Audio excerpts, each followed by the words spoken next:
Give us your sense right now about where oil prices are and where the supply-demand balance is. Thanks for having me, David. It's great to be with you again. But I'll say that we are now seeing inventory declines in the oil market to a tune of around 1 million barrels a day, which is about 1% of the overall demand picture. So that means that demand is exceeding supply, but just roughly about 1%. Francisco, can you hear me? Yes, I can hear you. Oh, sorry. It's your audio just came. Let's try that again. Go ahead. Okay. All right. So yeah. So we are seeing demand at around 100, a little under 100 million barrels a day. Supply is running about a million barrels a day under that. So we are seeing inventory declines. It's been the case now for over a year and a half since OPEC curtailed production in May and June of last year, that we've seen a rebalancing of markets. But now we're going into winter and things are getting interesting because we have other energy commodities like natural gas and thermal coal that have spiked, and that's creating substitution back into oil. And then, of course, the Biden administration is also reopening U.S. air travel to the world, which is going to create even more demand. So the market's tightening. It's been tightening for a while. We could double the deficit into the winter months, maybe triple it, and that's the reason why prices for oil are going up. But still, remember, oil looks like a bargain when you look at European natural gas, over $200 a barrel of oil equivalent.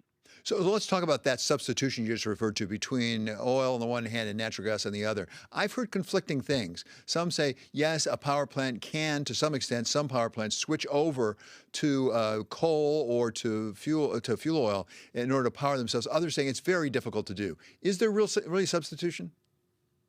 Well, not within a plant specifically, but for a utility that has the ability to switch, that has different plants, they surely can do it. We also have seen a spike in natural gas prices in the Dutch market, in TTF, the benchmark for the European continent, that will likely attract liquid natural gas to the region. By the way, remember, David, China has mopped up pretty much all of the world's liquid gas in the past 6 months because they had a shortfall of energy there. And importantly, I think the one factor now that is a little up in the air is how many factories and businesses are going to shut down with these very high prices. And I spoke to the CEO of a major company last week. He was telling me, the price of the products that I sell in Europe are basically 25-30% below the cost of producing them because of this big energy spike. And so we're looking at potentially demand rationing, as well as hopefully, in the case of Europe, a signal that also brings some supply to the region. Well, I want to come back to supply to the region because that might involve Russia. I'm not sure, but I think people are talking about that. But when it comes to oil, give us your best guess about where we're headed in terms of price. We've heard $90 a barrel from other people. Where do you think we're heading? So we've had a $100 target on oil prices since June of this year. And we had it for next summer with a view that the driving season this year would take us to $70, $75 a barrel. And then another big surge in international travel, particularly air travel, next year would take us close to 100. But this seems to be rolling forward a little bit because of the what's going on in gas and coal, as I mentioned, and also because the risk of a cold winter in the case of oil could add an extra 500,000 barrels a day of demand, or about half a percentage point, which again would increase the current deficit, by about 50%. So that's where we are. We think that there's a risk that we spike above $100 a barrel, and I also think that energy producers are not in a big rush to resolve the issues because, as you very well know, we have COP26, the climate summit, coming up in 3 weeks, and in the view of Russia and Saudi Arabia and others, Europe and to some extent the world is becoming a bit of a victim of its own energy policies and what they view as too fast a transition to a green economy. So they're not rushing to fix the problem, I think. So you took it to Russia. Let's talk about that with respect to natural gas, because we've had now President Putin come out and say, well, we could help you, Europe. We could open up the spigot a bit, give you more natural gas. I think he's saying provided we get Nord Stream 2 done. Is that your understanding? Well, there's two things that he's asked for. One is Nord Stream 2. The other one is that the Europeans start to buy gas on an oil linked basis, which used to be the traditional format historically. So these are the two things that Russia would like to get. Look, I mean, I think it's part for the game. I think Europe either some of these policies get relaxed, or it's going to be hard to meet demand for gas in the winter.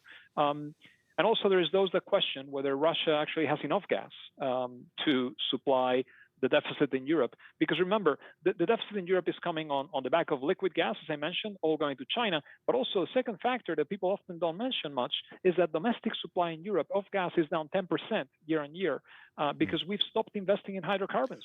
And just output is falling. And, these fields decline quickly if you don't put money into them, David. Well, I'm glad you raised that because it takes us back to COP26, I think, because it feels like the Biden administration and others, particularly in Europe, are sort of going in two directions at the same time. They want to have fewer hydrocarbons used. They really want to cut back and take it down to zero. At the same time, they need a lot more natural gas and, yes, even oil to make sure their homes are heated and that their vehicles can move. I mean, how do we balance those two things? It's a tough one, right? Because I think one of the bigger challenges with the net zero plans that we have for 2050, and I think the International Energy Agency has been very vocal about it, is that we don't have all the technological tools to make this happen. We are counting on technology that will probably not be available until 2030, 2040 to decarbonize by 2050. And we are taking very big steps. So if you're an energy producer at this point, David, you're producing oil and gas, you look back at the last 6-7 years, returns haven't been great. Everyone knows this, right? I mean, the stock market has been led by technology. Hasn't been led by energy. Energy is in the worst performing sector of the S&P. So that's your history. And then when you look forward, you're like, well, I don't know if my energy demand in 10 years for oil is going to be 110 million barrels, 100 or 90 or 80, because I don't know how many electric vehicles are going to be sold. Natural gas has a very similar problem. Depending on which path we choose to decarbonize, gas is either a really bad hydrocarbon or a transition fuel that's really going to help and remain integral to the energy supply of the world for the next 2 or 3 decades. So that's where we are. Francisco, this is such a great point. As an investor, and I mean either an investor in stocks of energy companies, or if you're an energy company yourself determining investment in terms of capital investment, how do you make long-term decisions? Because as you've pointed out, a lot of these things really require long-term investments. How do you make a long-term investment where it could be 0, it could be 100?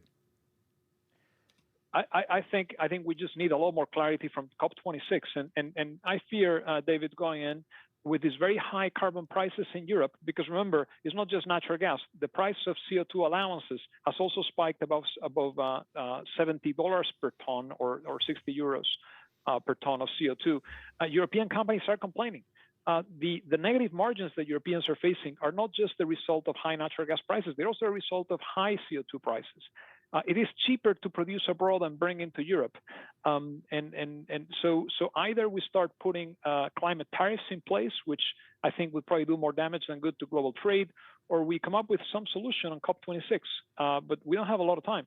And that's, I think, the bigger issue. If COP26 ends up being a failure, I think you're going to see a big re-rating of energy forwards potentially here, because the world will realize that maybe we can't decarbonize this fast, and we just need a lot more investment, and maybe that leads to more investment.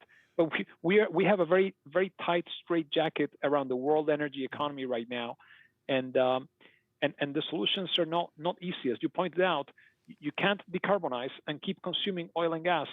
You can't decarbonize and boost your thermal fuel generation like China has by 14% this year to meet the 30% surge in global trade that we've seen in the past few months, because we just printed all this money and gave it to people, and people are spending it, and the economy is booming. And so I think energy conservation has to play a bigger role in the discussion on decarbonization.